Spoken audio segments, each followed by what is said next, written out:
Hola a todos, bienvenidos a Filosofía de Película. Yo soy Oscar. ¿Cómo va el guión de película? Supuestamente terminado. No es el caso. Vamos a esperar unos 5 minutos. Vamos a esperar 5 o 10 minutos que se vaya sumando gente, pero vamos a tratar de arrancar en un horario razonable. Me parece que estar media hora antes de arrancar con el tópico me parece que es un despropósito. Vamos a esperar, sí, 5 o 10 minutos que se vaya sumando gente, pero nada más. Saludos a todos. Eh, dígame, hola, hola. Eh, me decían, preguntaban por la imagen de cómo está your pet. Ahí anda.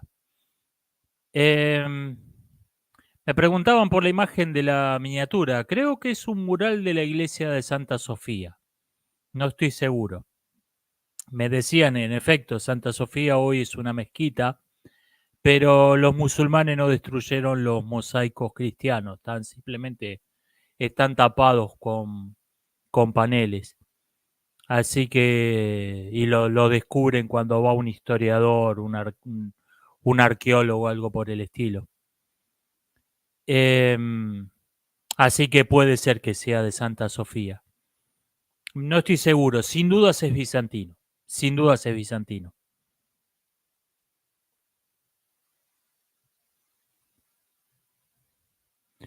Me dicen, creo que el mosaico es de una iglesia rabena en Italia. La mayor parte del arte bizantino tiene sus muestras en Italia. Es probable. Eh, la nueva superheroína de Marvel es una mujer lesbiana muda con una pierna ortopédica, india. No, no la vi. Sé que ya me habían comentado de ese personaje. Me decían que le tenía que hacer juicio a Marvel. Eh, no lo tengo registrado y además es suficientemente diferente como para que no cuente. Hagamos una religión oscariana, Dios libre y guarde. Por primera vez te puedo ir en un directo. Saludos, César. Oscar para escritor de Marvel, Dios libre y guarde. Saludo a España, saludo Castillo. El tema de los túneles, la verdad que creo que es el mejor ejemplo de querer hacer una noticia de nada que he visto en años. Una sinagoga construyó un túnel sin permiso. Ok. Es, eh, es, es el mejor ejemplo de crear una noticia de la nada. O sea, no sé cuál se supone que es el tema, pero fue titular de etapa de la mitad de los periódicos del mundo, por algún extraño motivo. Saludo a Argentina, saludo paisano.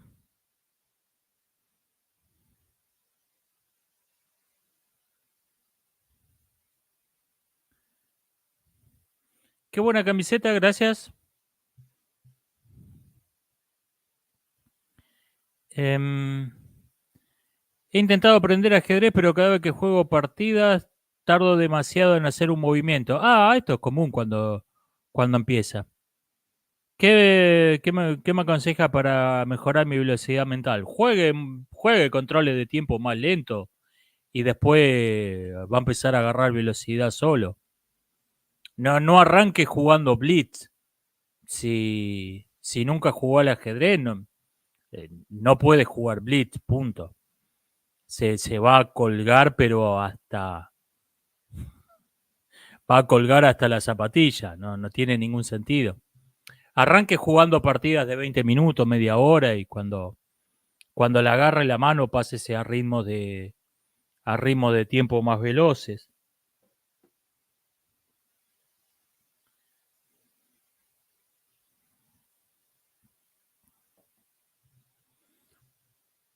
No tengo la menor idea qué es el tema de los judíos ninja. No tengo la menor idea de qué fue el tema de los túneles, ni por qué un montón de gente lo consideró interesante. A ver, ni siquiera estamos hablando de un delito, estamos hablando de una contravención. Dice, eh, yo me demoro como una hora en jugar una partida y pierdo, sí, seguro.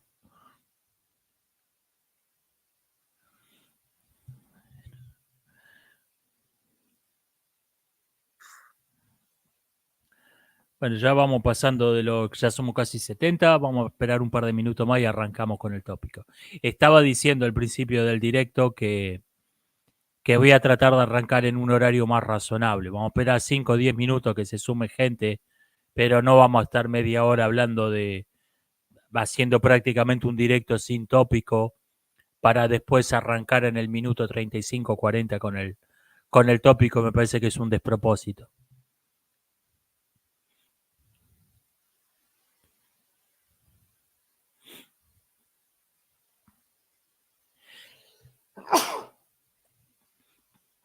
Eh, ¿Los humanos necesitamos proteína animal, sí o no? Sí.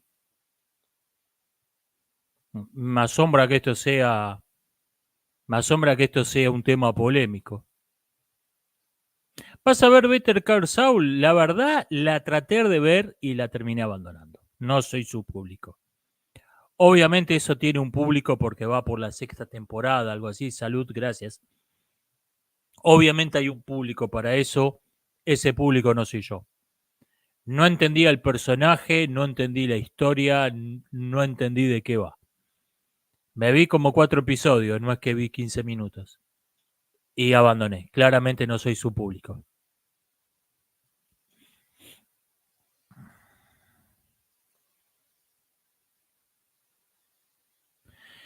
¿Qué crees que es mejor? ¿Comprar comprar libros con muchas obras de un autor pero sin notas al pie?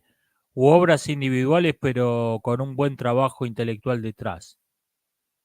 Y lo mejor es un libro con muchas obras y un buen trabajo de edición.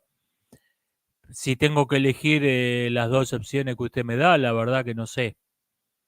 Depende del autor.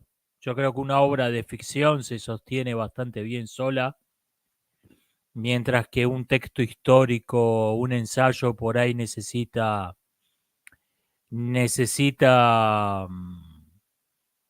sobre todo si uno no entiende mucho del tema, necesitamos que nos pongan en noticia de qué está hablando. Em, estos, ¿dónde hay? Esta colección de Orbis me parece que es excelente para estos de tapa azul que están en todas las mesas de saldos. Me parece que son excelentes para aprender filosofía como autodidacta, porque tienen unos prólogos larguísimos, que no son el autor y su tiempo, 2 páginas hablando pavadas, son unos estudios introductorios importantes, un montón de notas al pie. Esto creo que es ideal para estudiar filosofía por su cuenta. Por ahí, una novela, una obra de teatro, un libro de cuentos, por ahí se sostienen mejor solos.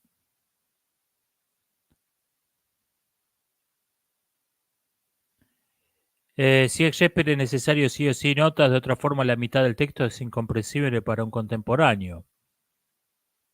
No sé, no sé la verdad, no sé si no estoy de acuerdo con el ejemplo.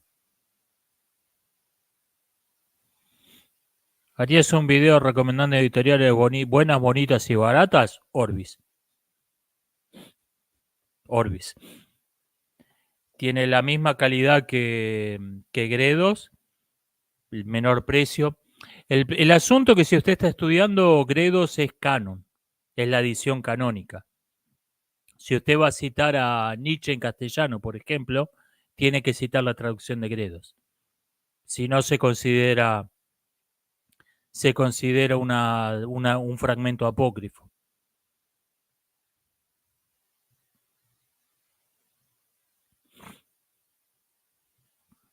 Macbeth no se entiende en inglés, Oscar. Quizás es un... Es un inglés curioso el de Shakespeare, está lleno de latinismos, que esto no era común en la época. Inventó un montón de neologismos Shakespeare. Creo que es la persona que más palabras inventó en cualquier idioma. Eso es un inglés bastante curioso. El inglés de Shakespeare es... hasta se ha propuesto que no hablaba inglés como primera lengua. Es un inglés bastante extraño.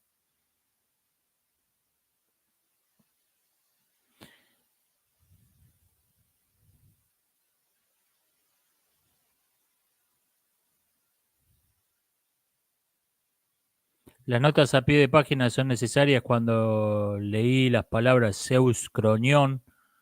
Necesité la nota a pie de página. Sí, sí, no viene mal incluso en una obra de ficción, pero digo que un ensayo, una ficción se sostiene mejor que se sostiene mejor que un ensayo.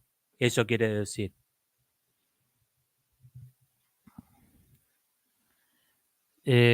¿Conoces la teoría del Heartland de McKinney?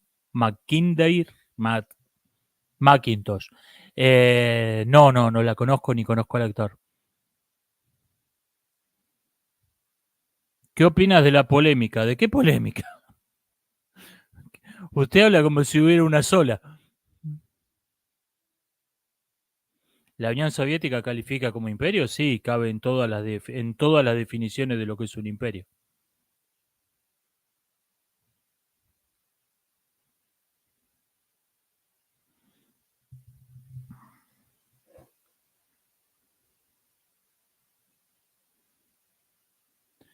¿Te gustan la serie de Star Trek? Las dos primeras. No la serie animada, me pareció muy mala, pero la animación por lo menos, pero la serie original y Star Trek New Generation, esas me parece que son buenas.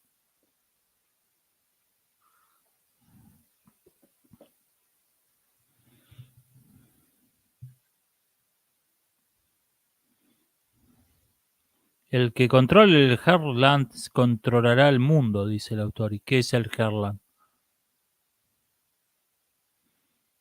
Estoy viendo New Generation, esa creo que es la mejor.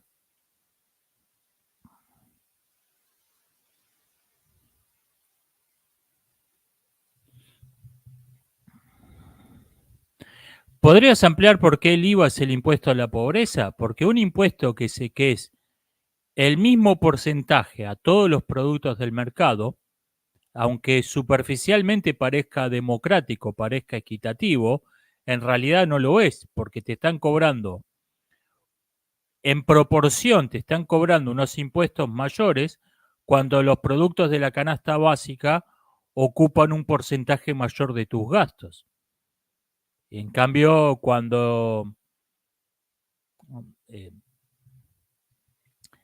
que te cobren el mismo impuesto una Ferrari que a un litro de leche, parece superficialmente justo, parece superficialmente equitativo, pero no lo es, porque para la persona que compra la Ferrari, el litro de leche es un porcentaje despreciable de sus gastos diarios. Es de hecho es un impuesto a la pobreza disimulado, el IVA.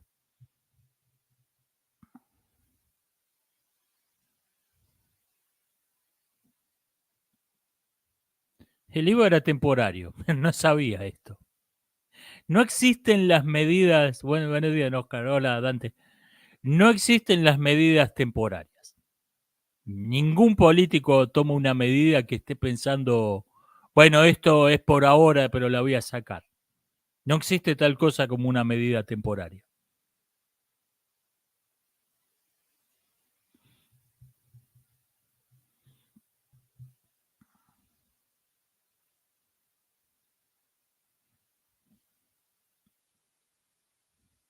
Y el impuesto a la herencia, al contrario, es cuanto más tenés, más te afecta. Este tipo de impuestos tienen un nombre cuando tenés que pagar más a medida que más tenés. El impuesto a la herencia lo es de hecho, aunque no lo sea. Es el negativo del IVA. Es de hecho un impuesto a los ricos, porque el pobre que hereda, hereda deudas. Em, A ver, si Oscar fuera presidente haría medidas temporarias. No confundí con una medida de emergencia. Poner el estado de sitio en una zona de desastre. No es que quiera que dejar el estado de sitio de modo permanente. Pero cuando alguien te dice, no, esta medida por ahora, mentira. Están mintiendo. Si la medida no le simpatizara, no la hubiera tomado en primer lugar. Ningún político toma una medida que esté pensando abolir él mismo.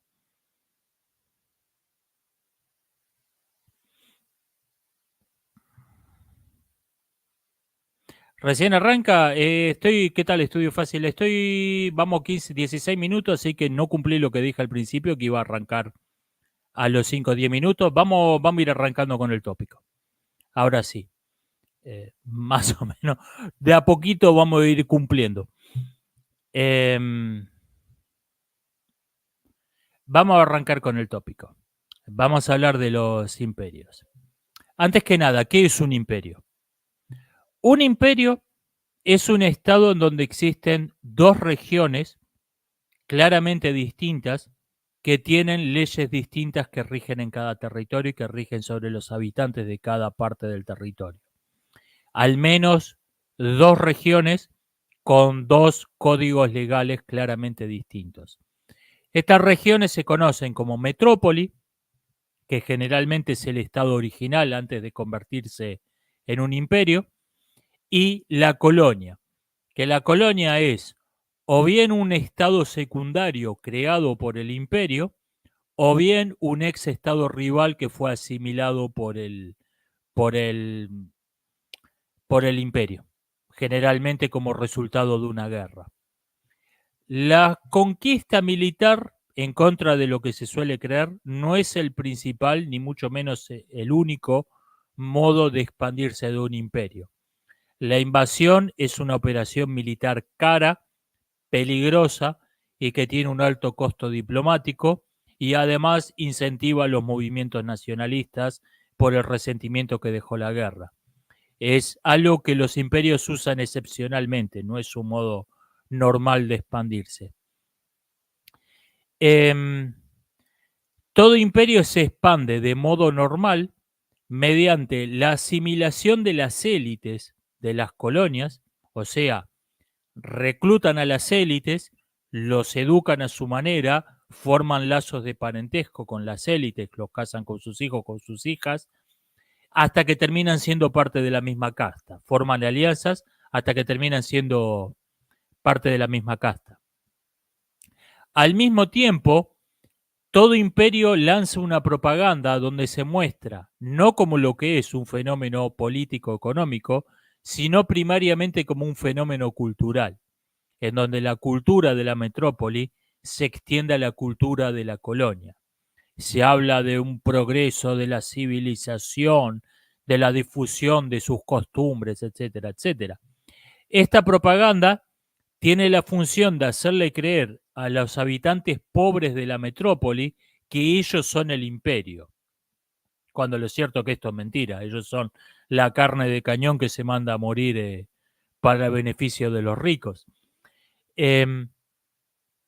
Finalmente, se lanza una propaganda secundaria para los pobres de la colonia, que son los últimos orejones del tarro, son incluso inferiores a los pobres de la metrópoli, que por ahí hasta comparten una pequeña parte del botín con ellos o tienen algunos derechos legales reconocidos que no tiene el habitante de la colonia. Se lanza una campaña de propaganda, decía, que fomenta por lo menos la resignación, haciéndoles creer que, bueno, ustedes son los últimos del tarro, pero están mejor que antes del imperio. Lo cual incluso hasta puede ser verdad en algunos casos. O sea, si ustedes se vieron Napoleón y están pensando, voy a crear mi propio imperio, las reglas del juego son estas. 1. Asimílense a las élites. 2. Hagan una propaganda, háganle sentir a los pobres de la metrópoli que ellos son parte del imperio, mediante desfiles militares, la construcción de monumentos o compartiendo una pequeña parte del botín con ellos. 3, no sean unos forros, no se hagan odiar por la gente de los territorios conquistados sin ninguna necesidad. En las legiones romanas, la violación de una sacerdotisa estaba penada con la crucifixión, la pena máxima, no por motivos morales o por motivos religiosos, sino porque era un crimen que podía inspirar una rebelión. Los romanos sabían jugar muy bien a este juego. Los movimientos políticos que proponen la disolución de un imperio o por lo menos la separación de una colonia en un estado independiente se llaman nacionalismos. El imperio, para sostenerse, no tiene que tener a todo el mundo conforme, simplemente tiene que apestar menos que los nacionalistas, y los nacionalistas, por regla general, no son las lamparitas más brillantes del candelabro, así que la tiene relativamente fácil. El imperio se sostiene mientras la promesa de la libertad sea menos atractiva que el miedo a la rebelión.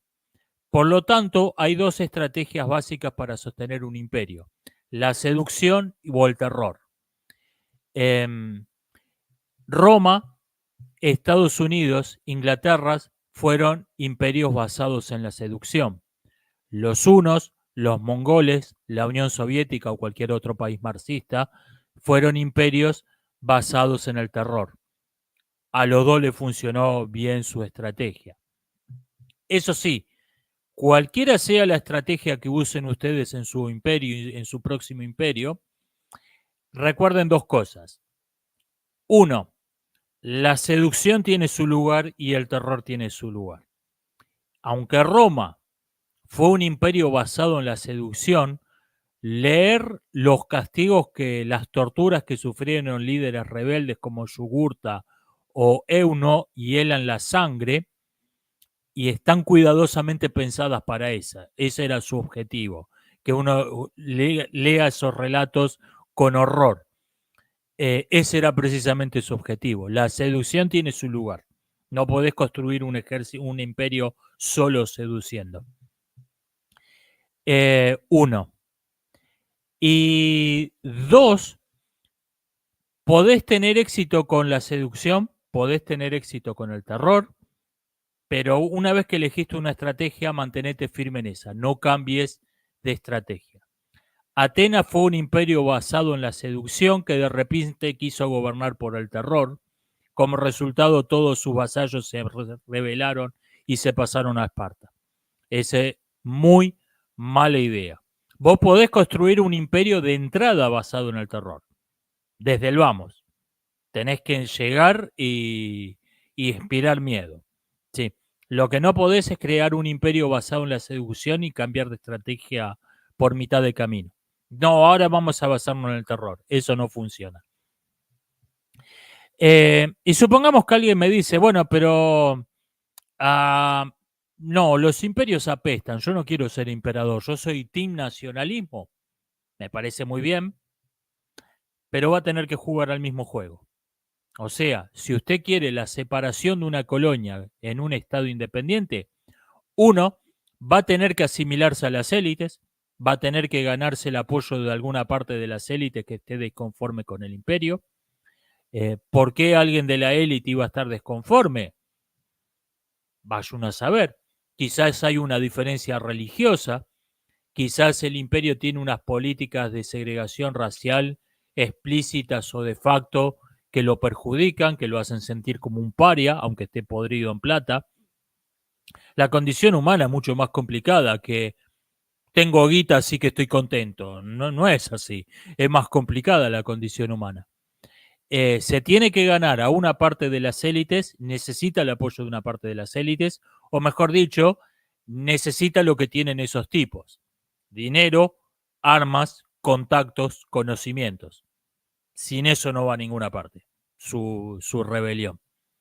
Dos, necesita reclutar a los pobres, necesita hacerles sentir que están luchando por su libertad, aunque lo cierto es que lo más probable es que las condiciones de vida de los pobres no cambien gran cosas y quizá cambien hasta para peor con la independencia. Y tercero, cuando tomen el poder, no sean unos forros o la gente va a extrañar al imperio. Todo programa nacionalista exitoso, toda rebelión nacionalista que tiene éxito en separar una colonia de su metrópoli, rápidamente empieza a expandirse, empieza a inexar territorios que son teóricamente independientes, pero tienen un marco legal distinto desde el Estado original. Estos territorios generalmente se conocen al principio con algún eufemismo, porque todavía hay una fuerte... La propaganda anticolonial todavía está fresca en la memoria, pero de modo invariable toda rebelión nacionalista exitosa contra un imperio ha sido el origen de un nuevo imperio. Esto es lo que nos muestra la historia. A veces ocurre algo que es atípico, no es la regla general. En un imperio se derogan las leyes de segregación que son definitorias del imperio. Se elimina la distinción entre la metrópoli y las colonias y todo el mundo pasa a tener los mismos derechos y obligaciones. Se forman así las llamadas sociedades multiculturales. La, la Roma de los últimos siglos, de los siglos III al V, la sociedad helenística posterior a la disolución del imperio de Alejandro, o la Europa y otras regiones de Occidente de hoy. Las sociedades multiculturales, y por ahí existe algún caso más en Asia, algunas descripciones de algunas ciudades chinas en lo que nosotros llamamos la Edad Media, suenan sospechosamente posmodernistas, así que es probable que haya ocurrido el mismo fenómeno en Asia, no estoy informado de eso. En todo caso, sean 3, 4, 5 casos, las sociedades multiculturales son una rareza histórica, a diferencia de los imperios que podemos citar más de 100 ejemplos registrados históricamente en todo el mundo. Las sociedades multiculturales son una rareza, hay muy pocos ejemplos y por lo tanto es un poco complicado formular leyes, leyes generales, reglas generales. En todas partes parece haber alguna variante de la bullshit de la diversidad es nuestra fuerza. En los 3 ejemplos, en la sociedad helenística, en la Roma tardía de la baja antigüedad, en el mundo de hoy, hay alguna variante de la bullshit de la diversidad es nuestra fuerza. En Roma hubo una conversión religiosa, hay un rechazo generalizado del pasado y una propaganda oficial en contra del grupo demográfico que creó el imperio en primer lugar, diciendo que son gente despreciable con una cultura que no vale nada. Al mismo tiempo, y de modo incoherente con esta propaganda para la gilada, para las masas, al mismo tiempo las élites se vuelven supremacistas, se niegan a los casamientos mixtos, se niegan a mezclarse con más nadie y por lo tanto dejan de anexar gente poderosa que podrían convertir en parte del imperio. Y quizás el cambio más importante, a las masas la guerra le dejan de importar. No es que no haya más guerra y por ahí guerras más grandes que en tiempos pasados, pero como la masa sabe que los que se están peleando son miembros de la élite por disputarse un territorio, y gane quien gane, su vida no va a cambiar gran cosa, realmente a los únicos que les importan esas guerras son a los soldados, a las élites que la están peleando y a la gente que vive en la región donde están cayendo las bombas, a nadie más. No es que, bueno, estamos peleando para defender nuestra cultura, nuestra religión, nuestra patria. No, son peleas entre las élites que afectan a todo el mundo porque las élites tienen mucho poder, pero en realidad por ahí la guerra, la razón de la guerra, la causus belli, por ahí le interesa a 10 familias. Esta es una característica común que lo vemos en las guerras entre los generales de Alejandro, que fueron guerras que por la escala del conflicto, por la cantidad de combatientes, por el terreno que ocuparon, son equiparables a la guerra del Peloponeso. Y sin embargo a los griegos le importaban un carajo. El mismo fenómeno los vemos en las guerras de la Roma tardía, que fueron tan abundantes como poco interesantes y no tuvieron la menor influencia histórica. Y lo estamos viendo, por ejemplo, en la guerra de Ucrania hoy en día. Esto es lo que tenía para decir sobre el tema. Son un vistazo a qué son los imperios, cómo se forman y cómo se disuelven eventualmente. Y nada, me quedo un rato conversando con el chat, pero el tópico termina acá. Si alguien vino para esto nomás, saludos.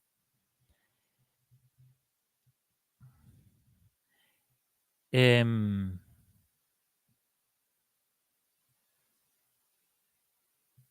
el reclutamiento de blanco en Estados Unidos ha caído del 45% a un 24% en unos años, por ejemplo.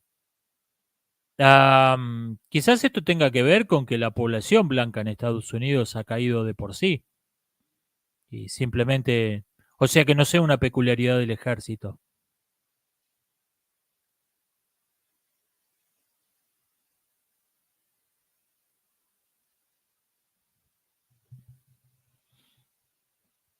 ¿Qué sociedades actuales son y no son imperios?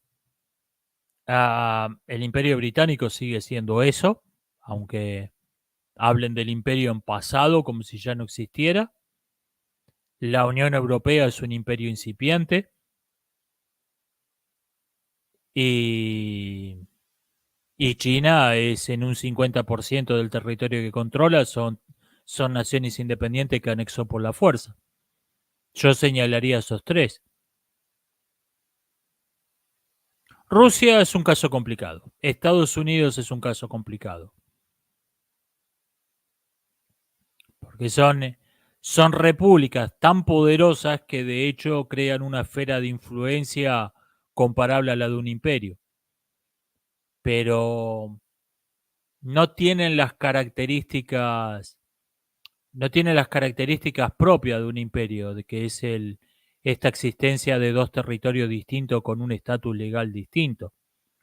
El, Estados Unidos oficialmente tuvo una colonia, tiene una colonia que es Liberia.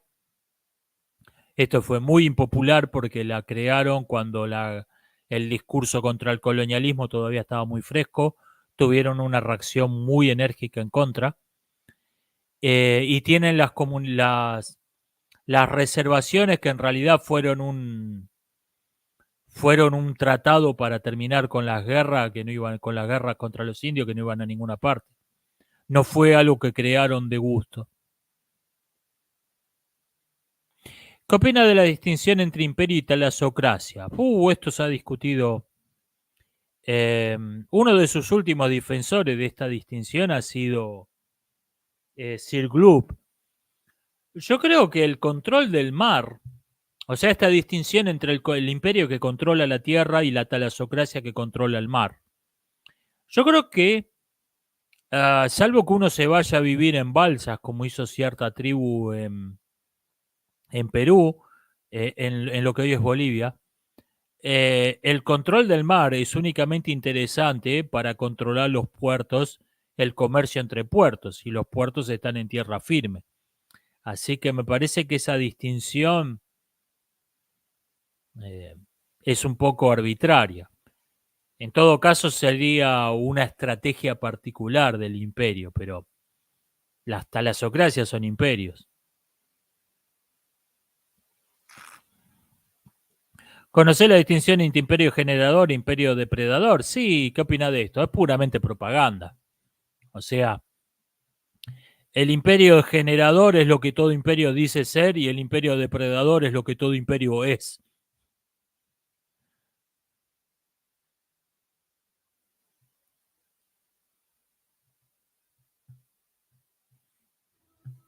¿La Unión Europea es un cuarto Reich? Ah, la idea de la unificación europea viene del régimen nazi. Le guste a quien le guste, lo quiera reconocer o no.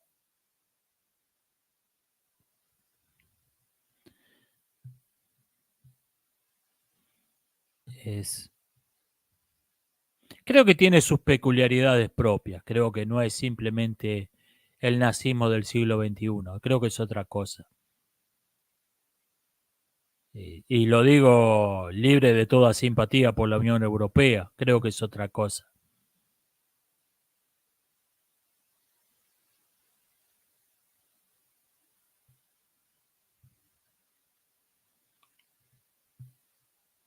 Traducir una canción es igual de difícil que traducir un poema. Nunca hice ninguna de las dos cosas. Supongo que al traducir una canción tiene la ayuda de la música. Es lo que se me ocurre. Talasocracia es como decir gobierno del mar. Sí, creo que gobierno de los barcos, para ser exactos. Ah, el asunto es que dominar el mar le interesa únicamente a alguien que domina la tierra. Es, cuando vos tenés una liga que se convirtió en un imperio que domina todas las islas del Egeo, mantener esas aguas libres de piratas,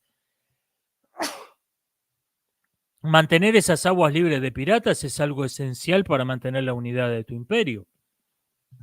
No es que, bueno, vamos a limpiar el Egeo de piratas porque sí, porque queremos tener el Egeo limpio de piratas. No es así. Es porque te interesa controlar lo que hay entre salud, gracias de nuevo. eh, es porque te interesa controlar lo que hay en las dos costas del mar. No porque te interese controlar el mar. Argentina debería anexar Uruguay. Para empezar, hay que ver qué piensan los uruguayos de esto. Y aunque los uruguayos estuvieran de acuerdo, hay que pedirle permiso a Brasil, porque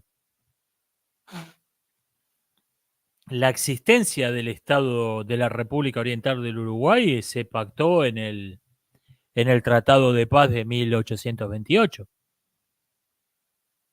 O sea, no, aunque los uruguayos estén de acuerdo, hay que pedirle permiso a Brasil. Si no, sería considerado una acción de guerra. Légase, no va a pasar eso.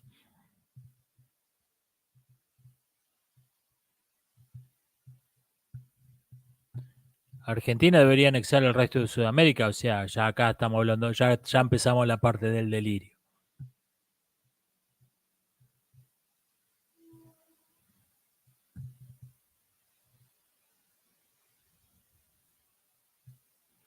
¿Cómo sería una eventual guerra civil en Estados Unidos?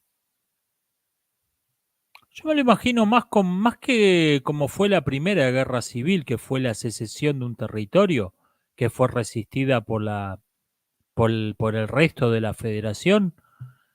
Yo creo que serían disturbios internos a gran escala. Creo que sería un conflicto muy distinto. Saludos, Cinema Z.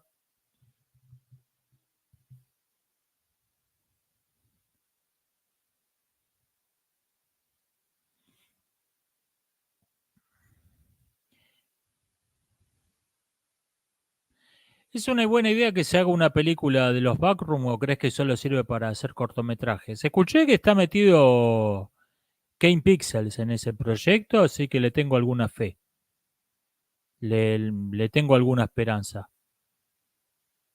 No, si fuera Netflix, vamos a tratar de facturar con esta cosa que está de moda en YouTube, no le daría la menor chance, pero está metido Kane Pixel en eso, así que puede andar. Em, la verdad que con el trabajo que hace en su canal, me parece, no sé qué más habría que añadirle. Por ahí actores live action detrás de una pantalla verde. No sé si es algo que realmente sume o reste eso. Con el negro que es el primero que matan y la rubia pechugona a la que persiguen por los pasillos de los backroom, la verdad que no. No sé, no sé, puede llegar a salir algo bueno de ahí, pero por lo menos le voy a dar un vistazo.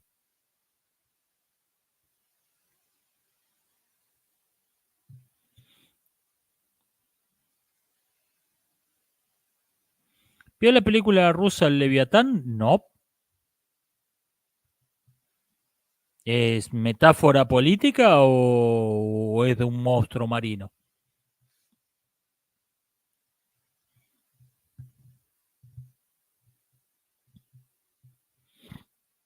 ¿Cuál sería la diferencia entre un imperio y un estado de civilización? El estado de civilización es esta idea que surge en este siglo realmente, donde dicen que todos los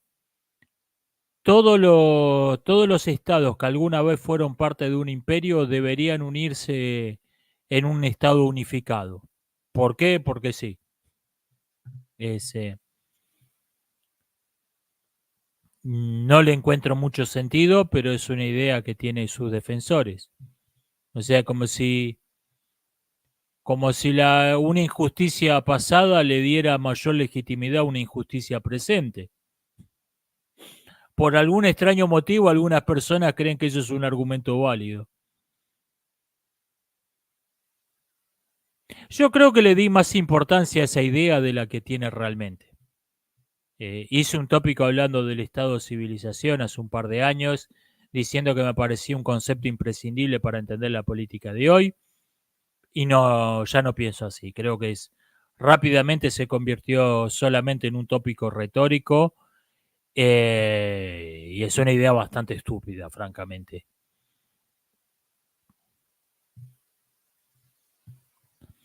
¿El hispanismo busca un estado de civilización? Alguna forma sí. O creo que a veces buscan directamente la formación, la regeneración del imperio español. Sí, seguro. Espere que ya no vamos a sumar todos los países latinoamericanos a ese proyecto. Es un proyecto totalmente delirante.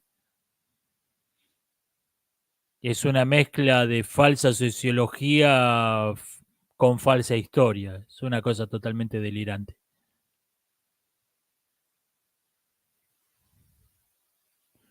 La película de los Backrooms va a ser una obra deconstruccionista que usa los Backrooms como analogía de la alienación capitalista y la opresión patriarcal. No, no, no creo porque está metido Kane Pixel en esto. Así que, salvo que tome totalmente el control el estudio.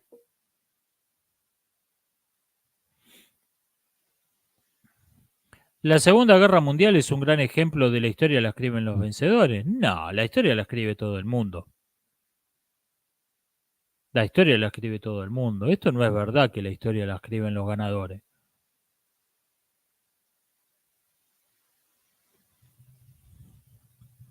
¿Qué podría unir a América Latina? Un enemigo común. Porque de momento, como estamos aislados de todo el mundo, y esto lo vamos a tener cuando Estados Unidos pierda su poder. Porque de momento, Latinoamérica es una cosa rara. Quedamos aislados del resto del mundo porque nos consideran el patrio trasero de Estados Unidos. Como nadie quiere meterse con Estados Unidos, nadie se mete con el patio trasero. Entonces se convirtió en el último siglo y medio, Latinoamérica se convirtió en una burbuja histórica aislada del mundo. Eh, si Estados Unidos pierde su poder, y esto va a ocurrir, eso va a dejar de ser así. Latinoamérica va a salir de su burbuja, vamos a empezar a tener enemigos importantes y esto va a fomentar que empecemos a ver lo que tenemos todos en común y no lo que tenemos de diferente.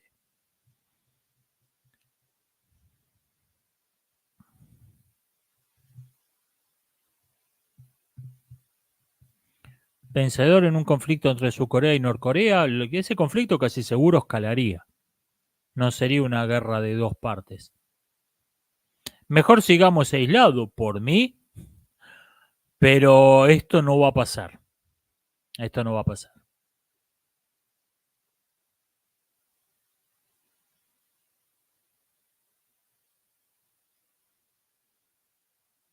La película Los Backrooms la va a producir la compañía A24, que para bien o mal le da mucho control a los directores. Esto es verdad. Esto es verdad. Si fuera de Netflix, de Amazon, no le tendría ninguna fe. ¿Se terminó el tema? Sí, Néstor, ya estamos hablando de Bueye Perdido.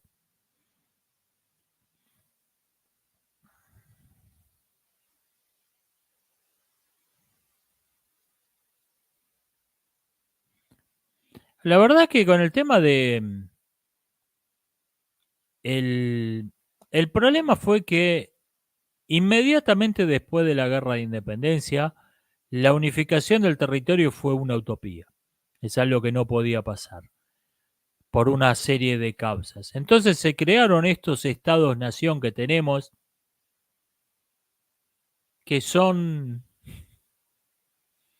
no tienen ni el apego que uno tiene naturalmente por la ciudad donde creció, esta cosa por el barrio, por el entorno concreto, tangible, que es la extensión de la casa de sus padres, ni tiene el apego que uno siente por una unidad cultural con la que comparte una historia, unas costumbres, una religión, una tradición, sino que son países que existen. Y ni hablemos cuando uno aprende la historia y se da cuenta de que las fronteras están fijadas donde están, a veces porque un señor de la guerra lo agarraron durmiendo donde no debía. O sea, ¿quién puede sentir un no, yo me siento nacionalista de este país? En serio, en serio. Yo puedo entender yo puedo entender un nacionalismo porteño, un nacionalismo de Buenos Aires. Puedo entender un nacionalismo sudamericano, latinoamericano. Yo me considero un nacionalista latinoamericano, pero no puedo entender un nacionalista argentino. A ver, hinchar por la selección de fútbol, bien, pero realmente te vas a sentir, no, esta es mi patria, un país que se formó en las peleas entre señores de la guerra, con fronteras trazadas a veces en territorio, en lo que era tierra incógnita, en los mapas. Eh, Oscar es latinoamericano, sí. Tengo un acento argentino tremendo.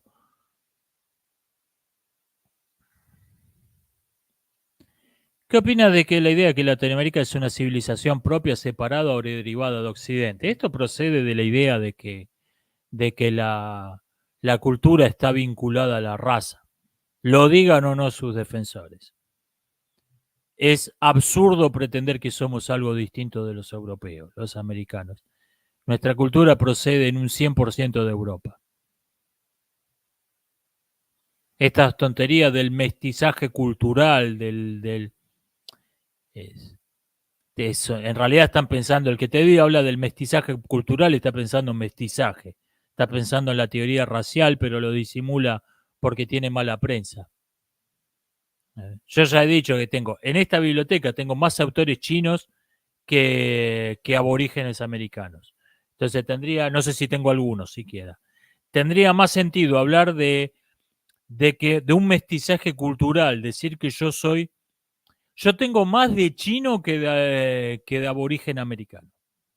Entonces tendría más sentido hablar de una cultura mestiza española china que de una cultura mestiza española india. No tiene ningún sentido. Genéticamente sí, yo no, yo soy descendiente de europeos, pero la mayoría de los latinoamericanos son una mezcla de indios de europeos, sí. Eso no tiene nada que ver con la cultura, con la civilización.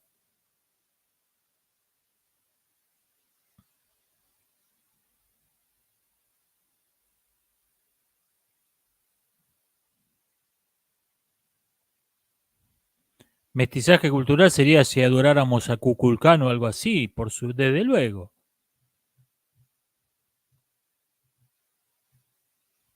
¿Crees que la película Invictus contribuyó a la inmerecida buena prensa que tiene Nelson Mandela? No, no esa sola. Todas esas, la gente lo conoce a Nelson Mandela por las películas de Hollywood. Igual, igual que a Gandhi. Son personajes que los conocen únicamente por el cine de Hollywood. De ahí la inmerecida buena prensa que tiene.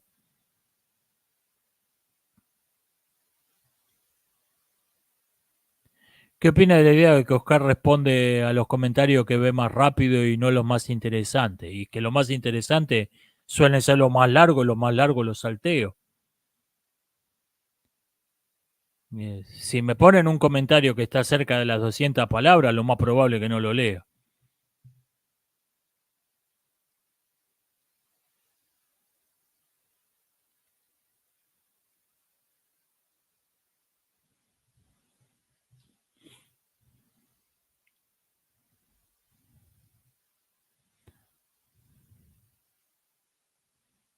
Si China invade Taiwán y Estados Unidos interviene, cosa que ya han dicho que van a hacer, ¿qué podría suceder?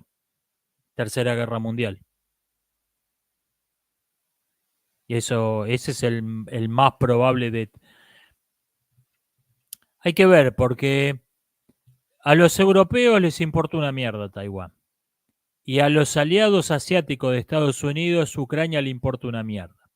Entonces habría dos guerras al mismo tiempo, con la OTAN por un lado, las alianzas, el Quad, que vendría a ser la OTAN de Asia, con una misma potencia hegemónica, peleando contra China y Rusia, que al tener un enemigo común empezarían a pasarse armas, empezarían a hacerse favores.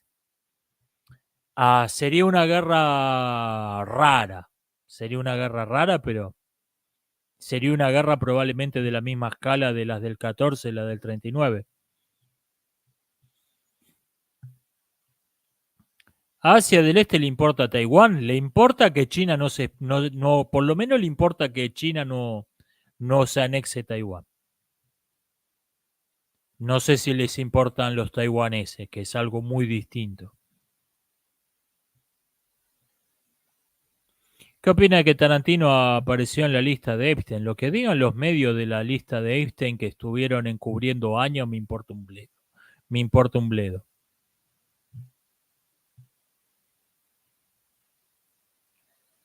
Eh, y es increíble la cantidad de gente que se lo está tomando en serio a veces. Como si los más medias siguieran siendo una fuente de información. ¿Cuánto falta para que China se vuelva agresiva? Desde que existe. A todos les importa que China no se anexe Taiwán, exacto, ese es el punto. Y anexar Taiwán no es un paseo por el campo, porque la diferencia de poder militar puede ser enorme, pero las Fuerzas Armadas de Taiwán no tienen otra razón de ser. Cada efectivo, cada arma, cada estrategia, cada ejercicio militar está pensado para defenderse de una invasión china. Es, no va a ser un paseo por el campo tomar Taiwán.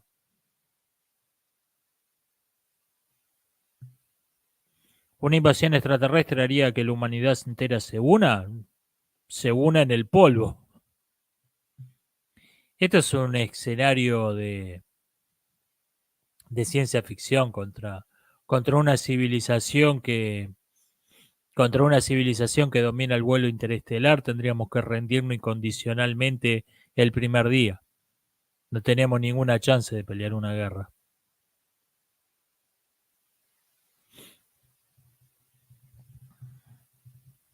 Sería como una guerra entre humanos y hormigas.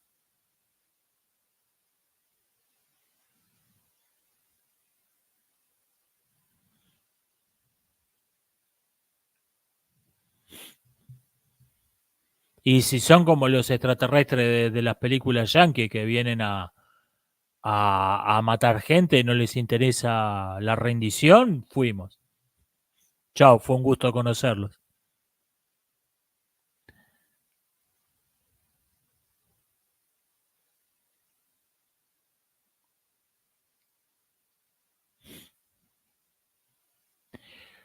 Un favor, ¿me puedes recordar los pensamientos sobre la teoría del bosque oscuro, sobre la paradoja de Fermi?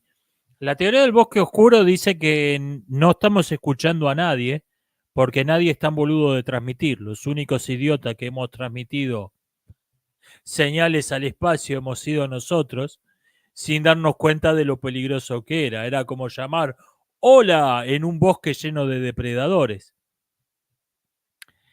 Creo que es un escenario más de ciencia ficción que no realmente un escenario serio. Los escenarios serios sobre la vida extraterrestre es no hay nadie cerca, no hay nadie, o no hemos logrado comunicarnos porque están demasiado lejos. Esas son las opciones serias. Después están la hipótesis del zoológico, la hipótesis del bosque oscuro. Dejen el like, chicos. Gracias, Néstor.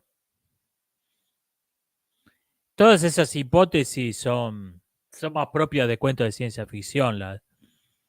Las hipótesis serias son, no hay nadie, la hipótesis de la rareza de la Tierra, que quiere decir que la vida es una cosa rarísima que pasó una vez en el paso de la materia inanimada a la vida, es algo rarísimo que pasó una sola vez en todo el universo. Yo creo que hay buenos argumentos en contra de esta hipótesis. Y la otra hipótesis es que la vida existe, la vida inteligente existe, pero estamos muy lejos unos de otros. Que yo creo que es el caso. Y después están todas estas hipótesis del bosque oscuro, del zoológico. Nosotros estamos puestos en una campana, estamos en una especie de reservación donde está prohibido hacer contacto con nosotros. A ver, eh, estamos hablando de extraterrestres muy respetuosos de la ley para que no haya un solo cazador furtivo, uno solo que se haya pasado esa ley por el forro. La teoría del bosque oscuro, donde hay algún depredador cósmico y todo el mundo está callado para no llamar su atención. Tampoco estamos viendo otros indicios de civilización que veríamos.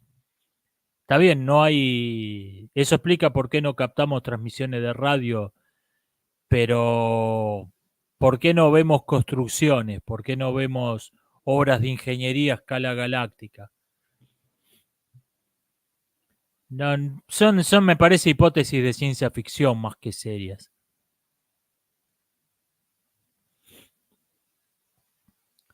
¿La teoría racial se intensificaría con la llegada de los extraterrestres? Vayan a saber.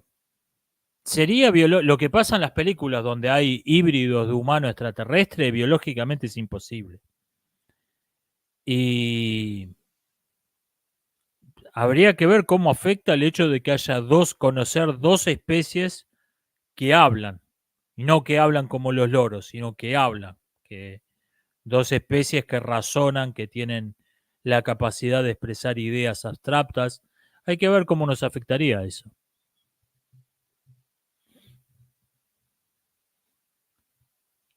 La serie B de los 80 era bastante equilibrio y claro que era una copia de la realidad entre países. Sí.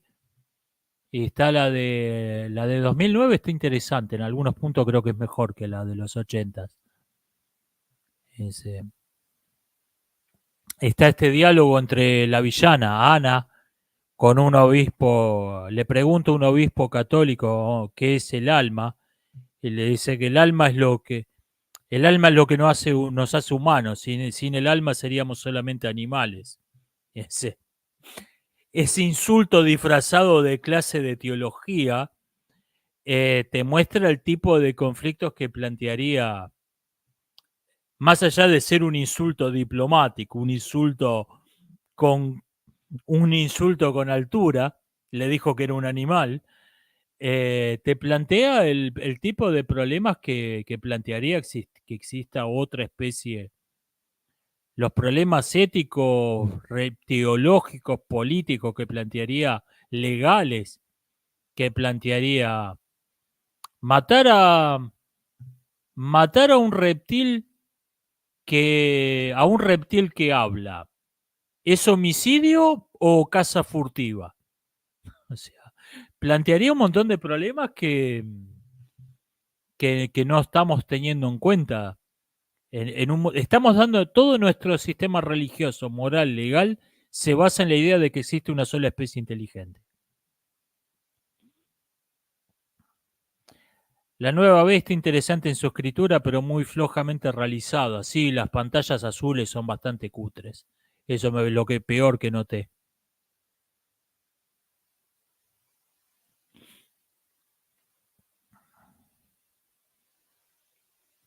¿Qué piensa de la extrema violencia que ejercen los cárteles mexicanos? ¿Qué espera de un cártel de la droga? Esto es la locura de tratar a bandas criminales como si fueran agentes políticos normales.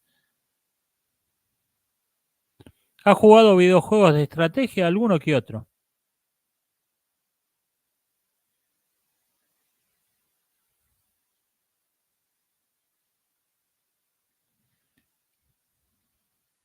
Y si los aliens son como nosotros, pero más lindos, ¿qué hacemos? Sí.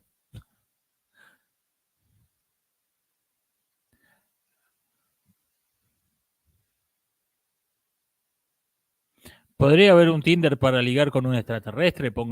No, póngale la firma que va a tener clientes, ¿eh?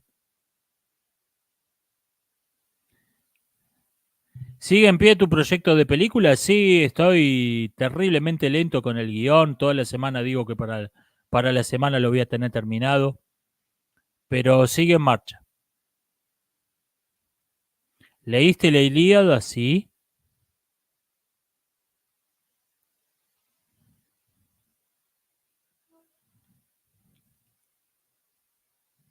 Fui a una tienda general, pero no me vendieron nada específico.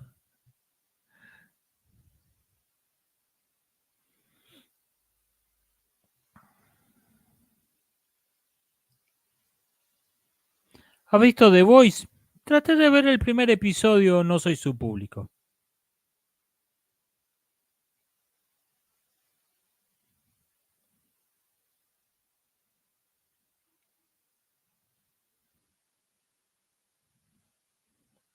Puedo aceptar que los aliens sean hongos con tentáculos siempre que sean amigables.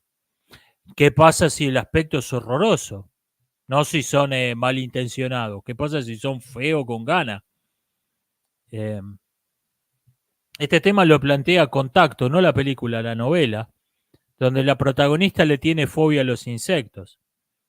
Y cuando está en el espacio se da cuenta, no me preguntaron si le tengo fobia a los insectos, y eso era motivo suficiente para descartarla. Es, ¿Qué pasa si parecen insectos los, si los extraterrestres parecen insectos y la embajadora de la Tierra pega un grito y sale corriendo? No queda muy bonito. El-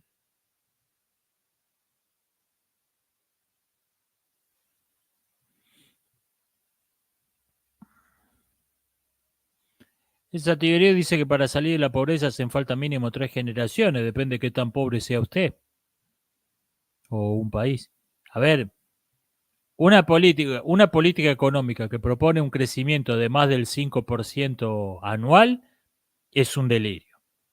Es un delirio. Creo que ese es el límite verosímil de la eficiencia económica. Y hay países que creciendo un 5% anual, en 50 años por ahí dejan de ser pobres. Lo realista es eso.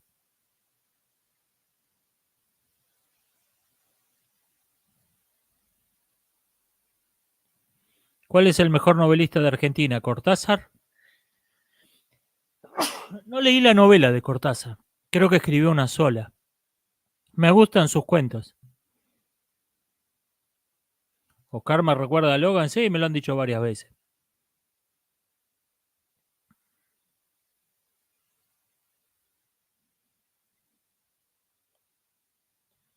Milton Friedman proponía el trabajo infantil para mejorar la economía, entre otros delirios impresentables.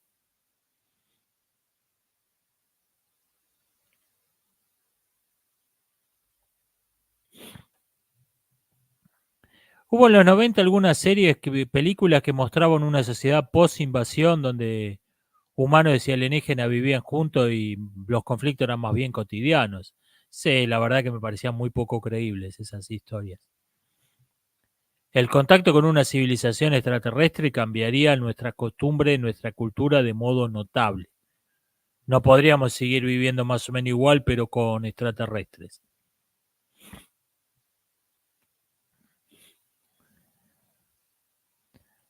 ¿Autor antiguo favorito?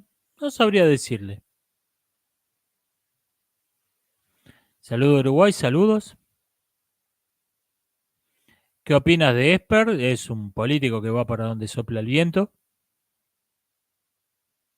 Se acomoda con el aliado que tenga a mano esta semana.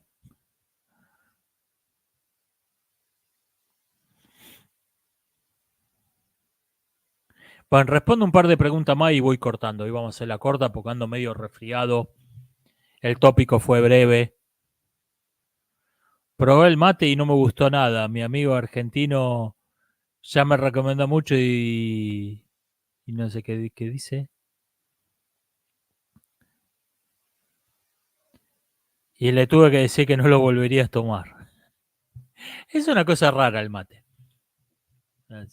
La verdad, no sé quién fue el primero que lo tomó, pero si uno no se acostumbra desde chico, es muy raro que le guste, que lo pruebe de adulto. He conocido casos que lo probaron de adulto y le gustó, pero es muy raro.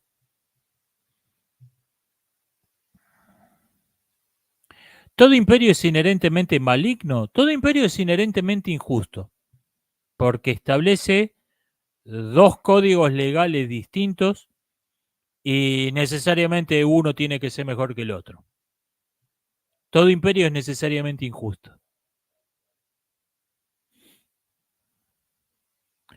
Un imperio es una tiranía. Esta idea la tenían algunos autores antiguos, que era el imperio era una polis tirana, era la tiranía de una ciudad. Eh, Creo que es más complicado el asunto.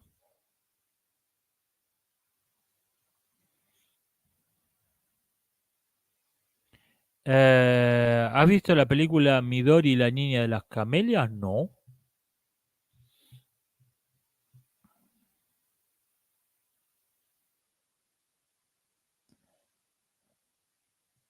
¿Dónde compras libros? Hace rato que no compro libros. Estoy leyendo poco y me hice un buen stock cuando cobré una liquidación en un trabajo, así que tengo un montón de libros que no he leído.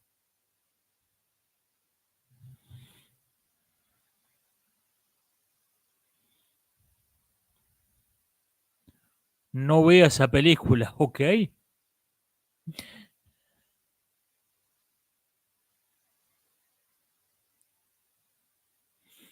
Em, ¿Qué opinas del irracionalismo de Schopenhauer? Yo no sé si Schopenhauer era irracionalista, más allá de que los románticos alemanes lo convirtieron en una especie de pensador fetiche, de ídolo laico. Yo creo que lo único irracional que hay en Schopenhauer es que su concepto de la voluntad se lo sacó del sombrero, dice que es una intuición y que no lo se puede demostrar racionalmente. Fuera de eso, me parece que es un pensador que argumenta con lógica, que, que sigue cadenas deductivas extremadamente largas, a veces quizá demasiado. No me parece que sea un pensador romántico, un irracionalista, Schopenhauer. Creo que esa clasificación procede más bien de sus seguidores que de Schopenhauer.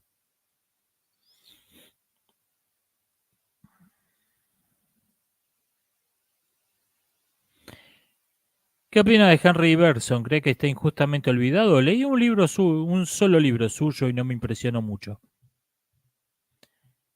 El imperio argentino es posible, ahora no sé quién lo considera posible, no sé quién lo considera deseable.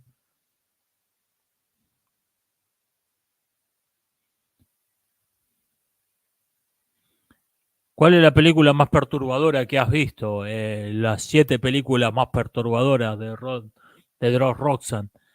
Ah, no sé.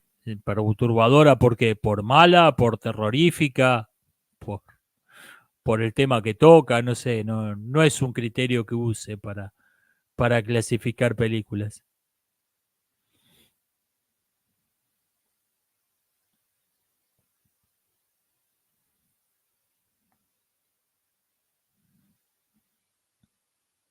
¿Crees que Argentina eventualmente domine toda la Vía Láctea? Para que no nos vamos a conformar con menos los argentinos.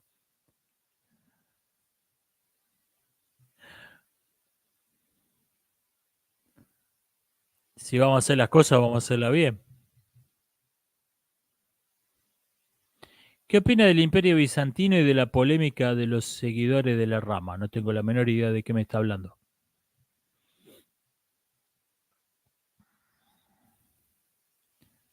¿Qué opina de la reunión de la canciller argentina con Taiwán que ocasionó conflicto con China? ¿Cómo afecta a la neutralidad argentina? El problema con Taiwán es que nadie se va a atrever a desafiar abiertamente a China si Estados Unidos no lo hace. El, Mientras Estados Unidos tenga una política tibia, nadie se va a atrever a ser abiertamente antichino. Podés hacer visitas diplomáticas, tocarle un poco los huevos a los chinos, por ahí no viene mal, pero, pero nada más. No podés hacer un giro, desconocer un país, no podés desconocer un estado que es un país de mierda como Argentina. No puede desconocer a uno de los miembros del Consejo de Seguridad de la ONU. Sería totalmente suicida. Entonces tiene que jugar a este juego de, bueno, vamos a hacer visita diplomática a Taiwán, pero no lo llamamos visita diplomática y no lo llamamos un país. Tienen que hacer estos malabarismos diplomáticos. Si Estados Unidos dijera, el Partido Comunista Chino es ilegítimo, el gobierno legítimo es el que se llama, el gobierno legítimo es el que está en la isla de Taiwán, ahí lo seguirían un montón de gente en el mundo.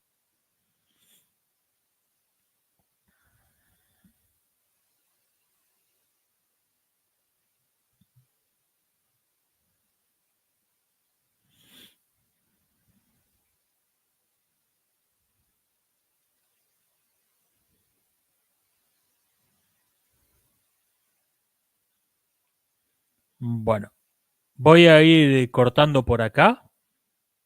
Milanesa de carne o de pollo, las dos. Eh, un país de mierda como Argentina me suena un poco peculiar viniendo de vos. A ver, lo dije en el sentido no despreciativo, lo dije, somos un país que tiene unas fuerzas armadas de 200.000 hombres armadas con piezas, armados a veces literalmente con piezas de museo.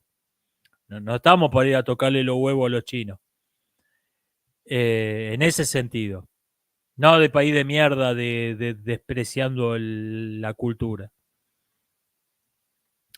Voy terminando el directo.